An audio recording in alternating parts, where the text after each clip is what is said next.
ത്രിയേക ദൈവത്തിൻ്റെ ധന്യതിരുനാമത്തിന് മഹത്വമുണ്ടായിരിക്കട്ടെ. ബഹുമാനപ്പെട്ട വൈദിക ശ്രേഷ്ഠ മാതാപിതാക്കളെ, ഗുരുക്കന്മാരെ, സഹോദരീ സഹോദരങ്ങളെ, കുഞ്ഞുങ്ങളെ, ഏവർക്കും ക്രിസ്തു യേശുവിൻ്റെ ധന്യതിരുനാമത്തിൽ സ്നേഹമുണ്ട്. വിശുദ്ധമായ ദൈവമാതാവിനുള്ള വാങ്ങിക്ക് ശേഷം രണ്ടാമത്തെ ഞായറാഴ്ചയായി സഭ ഈ ദിവസത്തെ വേദിക്കുന്നു. ഇന്ന് വായിച്ചു കേൾക്കുന്നതായ വിശുദ്ധമായ എവങ്കേലിയോൻ ഭാഗം വിശുദ്ധനായ ലൂക്കോസ് എവങ്കേലിസ്ത എഴുതിയ അതിൻ്റെ 11-ാം അധ്യായം 9-ാം വാക്യം മുതൽ 20 വരെയുള്ള വാക്യങ്ങൾ. Saint Luke chapter 11 verses 9 through 20. ഈ വേദഭാഗത്തിൽ കൂടി നാം കടന്നു പോകുമ്പോൾ വിശുദ്ധനായ എവങ്കേലിസ്ത വഴിയായി യേശു തമ്പുരാൻ നമുക്ക് രണ്ട് പിതാക്കന്മാരുടെ ജീവിതത്തെ, രണ്ട് പിതാക്കന്മാരുടെ സ്നേഹത്തെ പറഞ്ഞു തരുന്നതായിട്ട് കാണുവാൻ സാധിക്കും. ഇവിടെ യേശു തമ്പുരാൻ രണ്ട് പിതാക്കന്മാരുടെ ജീവിതമാണ് ഈ ലേഖനം വഴി, ഈ സുവിശേഷം വഴിയായി പറഞ്ഞു തരുന്നത്. ആദ്യമായി ലൂക്കോസ് എവങ്കേലിസ്ത സുവിശേഷം അതിൻ്റെ 11-ാം അധ്യായം 12-ാം വാക്യത്തിൽ ഇപ്രകാരം: ദോഷികളായ നിങ്ങൾ നിങ്ങളുടെ മക്കൾക്ക് നല്ല ദാനങ്ങൾ കൊടുക്കുവാൻ വേണ്ടി ആഗ്രഹിക്കുന്നു. ഇവിടെ യേശു തമ്പുരാൻ മാതാപിതാക്കളെ, ഭൂമിയിലെ മാതാപിതാക്കളെയാണ് സംബോധന ചെയ്യുന്നത്. നമുക്ക് ഏവർക്കും അറിയാവുന്ന പോലെ തന്നെ ഒരു മാതാപിതാക്കളുടെ, ഒരു ദമ്പതികളുടെ ജീവിതത്തിൽ അവർ കിട്ടുന്നതായ ഏറ്റവും വലിയൊരു സൗഭാഗ്യമാണ്, അവർ ദൈവത്തിൽ നിന്ന് കിട്ടുന്ന ഏറ്റവും വലിയൊരു വരദാനമാണ് കുഞ്ഞുങ്ങളെന്ന് പറയുന്നത്. ഈ മക്കളുടെ നന്മയ്ക്ക് വേണ്ടി, ഇവിടെ സന്തോഷത്തിന് വേണ്ടി, ഇവിടെ അനുഗ്രഹത്തിന് വേണ്ടി സദാ എന്നും കഷ്ടപ്പെട്ട് അവർക്ക് വേണ്ടി ജോലി ചെയ്തുകൊണ്ടിരിക്കുന്ന നമ്മുടെ മാതാപിതാക്കൾ എന്ന് പറയുന്നത്. ഇതിനുവേണ്ടി ചെറുതോ വലുതോ ആയ രീതിയിലുള്ള ഉപജീവന മാർഗത്തിൽ കൂടി ആയിക്കൊള്ളട്ടെ, അവരുടെ വിദ്യാഭ്യാസത്തിലായിക്കൊള്ളട്ടെ, അവരുടെ സമ്പത്തിൽ കൂടി ആയാലും എല്ലാവിധ മേഖലയിലും തൻ്റെ മാതാപിതാക്കൾ അവരുടെ കുഞ്ഞുങ്ങളുടെ ജീവിത സ്വപ്നത്തെ, അവരുടെ കുഞ്ഞുങ്ങളുടെ ജീവിത അഭിലാഷത്തെ ഒന്ന് നേടിയെടുക്കുവാൻ വേണ്ടി, നേടിക്കൊടുക്കുവാൻ വേണ്ടി സദാ എന്നും പരിശ്രമിച്ചുകൊണ്ടിരിക്കുന്നതാണ് മാതാപിതാക്കളുടെ ജീവിതം എന്ന് പറയുന്നത്. അതിനുവേണ്ടിയാണ് യേശു തമ്പുരാൻ അവിടെ എൻ്റെ 12-ാം വാക്യത്തിൽ പറയുന്നത്: ദോഷികളായ നമ്മൾ നമ്മുടെ മാതാപിതാക്കൾ, നമ്മുടെ കുഞ്ഞുങ്ങൾക്ക് നല്ല ദാനങ്ങൾ കൊടുക്കുവാൻ വേണ്ടി ആഗ്രഹിക്കുന്നത്. അതേ സമയത്ത് അതിൻ്റെ അടുത്ത വാക്യത്തിൽ യേശു തമ്പുരാൻ തന്റെ സ്വർഗസ്ഥനായ പിതാവായ ദൈവത്തെ പരിചയപ്പെടുത്തി തരുന്നു. ഇവിടെ പറയുന്നത്, യേശു തമ്പുരാൻ തന്റെ ശിഷ്യന്മാരോട് പറയുന്നത്, സ്വർഗസ്ഥനായ പിതാവായ ദൈവം തന്നോട് അപേക്ഷിക്കുന്ന ഏവർക്കും എത്രയോ അധികം പരിശുദ്ധാത്മാവിനെ നൽകുമെന്നാണ്. ഇവിടെ രണ്ടാമതായി യേശു തമ്പുരാൻ തന്റെ സ്വർഗസ്ഥനായ പിതാവായ ദൈവത്തെ ഇവിടെ നമുക്ക് കാണിച്ചു തരുന്നു.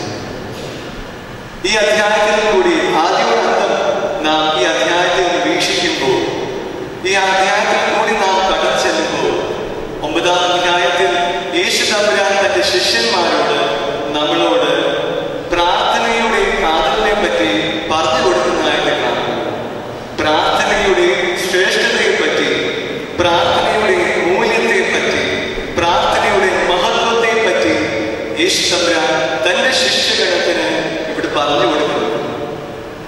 ഇത് നമുക്ക് കാണുന്നത് 9-ാം അധ്യായത്തിലെ അതിന്റെ ആദ്യത്തെ വാക്യത്തിൽ കൂടി തന്നെ ഇവിടെ യേശു തമ്പുരാൻ തന്റെ ശിഷ്യഗണത്തിന് കർത്തൃ പ്രാർത്ഥന പറഞ്ഞു കൊടുക്കുന്നതായിട്ട് കാണുന്നു.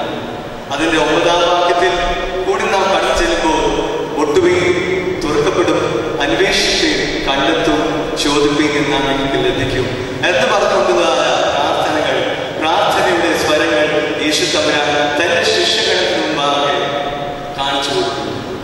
പലപ്പോഴുമായിട്ടും എന്നെ കേൾക്കുന്ന പ്രിയ വിശ്വാസ സമൂഹമേ, പ്രാർത്ഥനയും ആവശ്യങ്ങളും നാം ഈ രണ്ടിനെയും കൂട്ടിക്കലർത്താറാണ്. പ്രാർത്ഥന എന്ന് പറയുന്നത് ഒരു ശ്രേഷ്ഠമായ ഒരു അനുഭവമാണ്.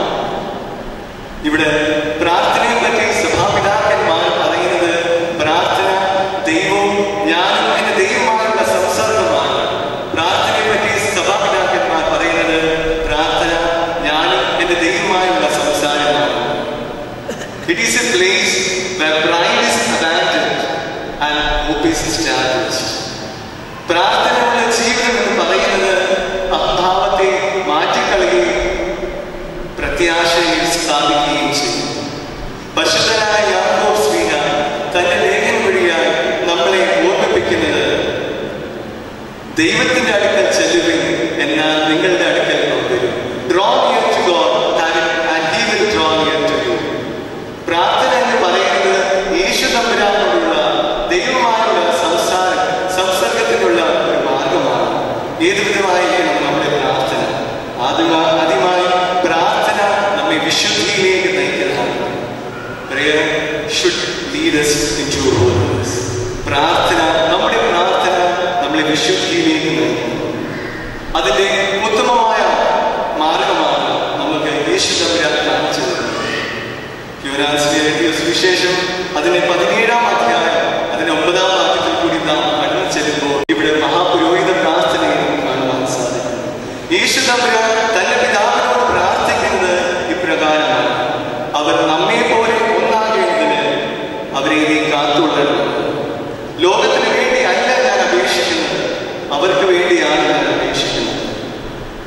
ഈ പുണ്യഭൂമിയിൽ നാം വന്ന് കടന്നു ചെല്ലുമ്പോൾ, ഈ പുണ്യഭൂമിയിലേക്ക് നാം നമ്മുടെ പ്രാർത്ഥനകളെ വെക്കുമ്പോൾ വെറും ആവശ്യങ്ങളുടെ പട്ടികളെയല്ല വെക്കുവാൻ ആഗ്രഹിക്കേണ്ടത്.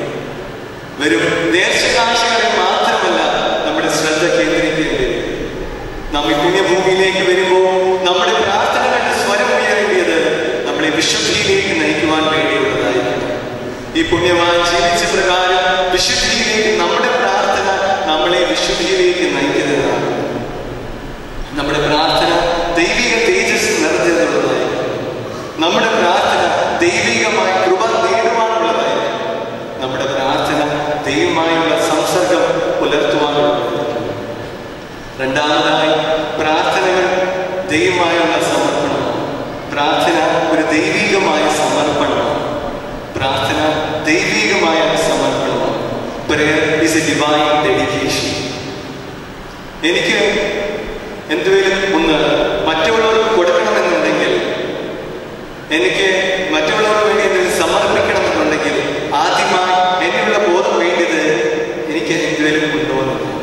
Do I have anything of my own?